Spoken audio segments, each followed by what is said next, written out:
There's a reason why you watch me, Marky Billson, tell you about East Tennessee State, and for that matter, Tennessee football on these podcasts. And for that matter, there's a reason why I am doing these podcasts and not working in the traditional media at the time. Maybe that'll change in the future. Again, I am Marky, and here's why you watch these videos. First of all, I'm going to tell you things that nobody else will. And I'll give you an example. Yesterday, ETSU loses to the Citadel, their fifth straight defeat on the gridiron by the score of 31-27.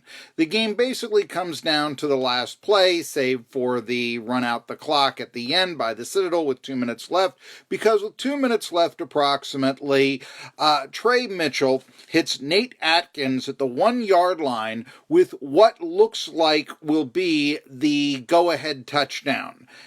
And it'll probably win the game for ETSU because the Citadel is an option team and with 1 minute left doesn't figure to be able to go down the field and score again. Now, that being said, Chris Beverly, defensive back of the Citadel Bulldogs, with a little bit of help from Phil Bennett, becomes this generation's answer to Ken Houston. He prevents Atkins from getting into the end zone, tackles him at the 1 on 4th and goal. Citadel wins the ball game.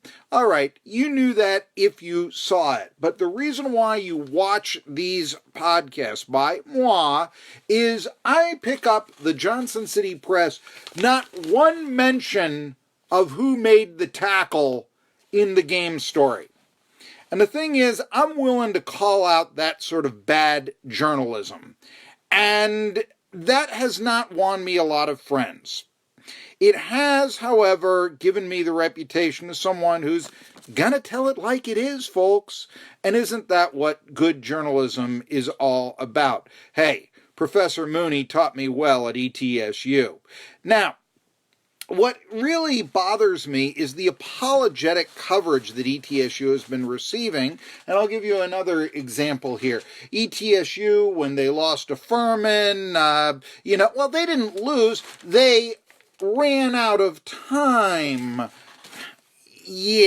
Had the ball, one last chance to tie it up, and Trey Mitchell throws an interception. I would submit to you that ETSU is getting more kid gloves treatment than even the high schools. Here's Friday's paper. No title for toppers. Well, that's a little bit of more of a hard-hitting headline than anything that ETSU has received this year. Again, ETSU has been losing close, just like they won close, and I think that we've got to look at the differences between this year's team and last year's. Everybody going, fire the coach! And all. Stop. Okay, Randy Sanders isn't going anywhere, nor should he, even through this disappointing time. It's as simple as this year ETSU hasn't gotten the breaks, and last year they did. And I think that a lot of that has to do with the senior leadership last season of players like Dylan Weigel and, for that matter, Austin Herring. If you take a look at Trey Mitchell, the freshman quarterback at ETSU stats, compare him to Austin Herring's last year, they're really not that different. But the problem is Herring was captain comeback, dating back to his sophomore year when he beat Devlin Hodges and Samford with a last-second 2-minute drive resulting in the J.J. German field goal that gave the Buccaneers a 15-14 victory in their last game at the high school field, and why they were playing there in the first place is another story entirely. But regardless, this year, Mitchell has had the ball in his hands with a chance to either tie or win at the end, and let's see what he did.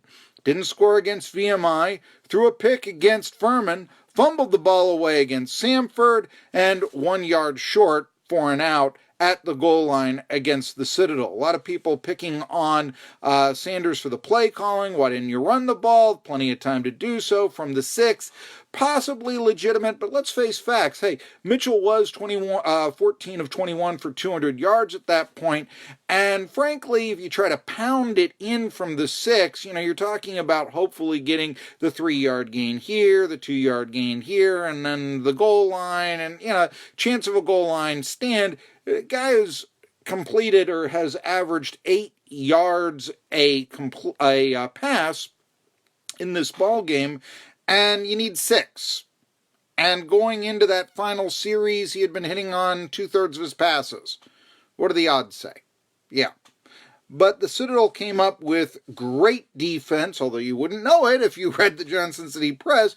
Destin Mack swatting away the third down pass to Coffey, and of course, as I said, Chris Beverly becoming Kent Houston at the goal line and preventing Nate Atkins from getting in. Go look it up if you don't realize. But what I really think is the problem here is there were a lot of injuries in this game, and this allowed the Citadel and their quarterback, Brandon Rainey, to average almost 50 yards a completion on just 4 completions in the game, 6 passes overall.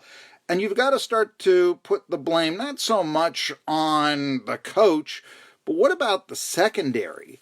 Really, I'll give you this. I mean, not only was Brandon Rainey open for that 73-yard fingertip catch with 4 minutes left that won the game for the Citadel, but you've also got, by the way, Rainey threw that to Raleigh Webb, and they were friends from boyhood, which was kind of intriguing.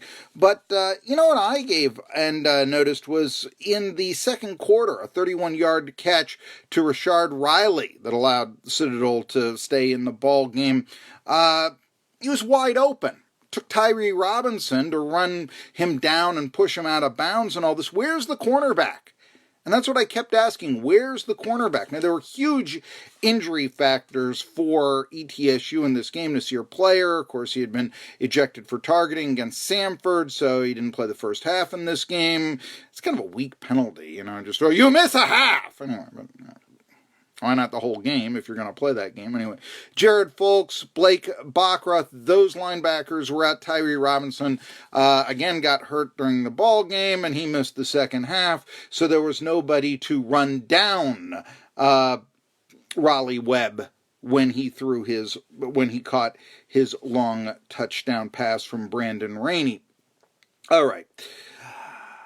But also you got to look at this. Marquise Blunt, Citadel linebacker, player of the month in the Southern Conference on defense earlier this year. He didn't play. He was hurt.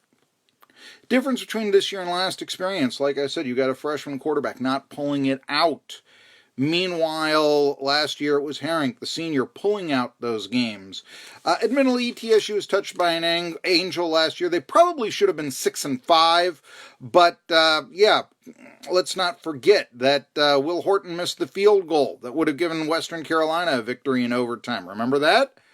And for that matter, Dwan Blair, downing the ball at the 3, not calling the fair catch, leading to the Dylan Weigel safety and a 29-27 victory for the Buccaneers over Furman last season. Of course, instead of wondering, why couldn't the Buccaneers win this year against Furman? No.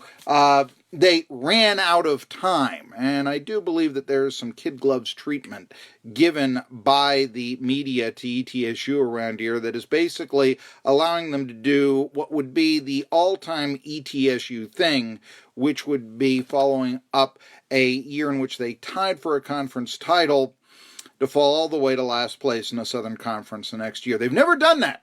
Of course, ETSU hasn't won that many conference titles. Now, back in 1970, didn't win the conference. Finished third in the OVC. The next year, the 17 knee injuries, winless season in 71 after 7-1-2 in 70. But in 70, the Bucs were a third-place team. They were a last-place team in the Ohio Valley Conference in 71. And now you know how that happened. Another reason why you watch these videos from me, Marky Billson. What can I tell you here? But, it's not just that, it's not just Herink and Mitchell, the difference between that. It's things like the kicker.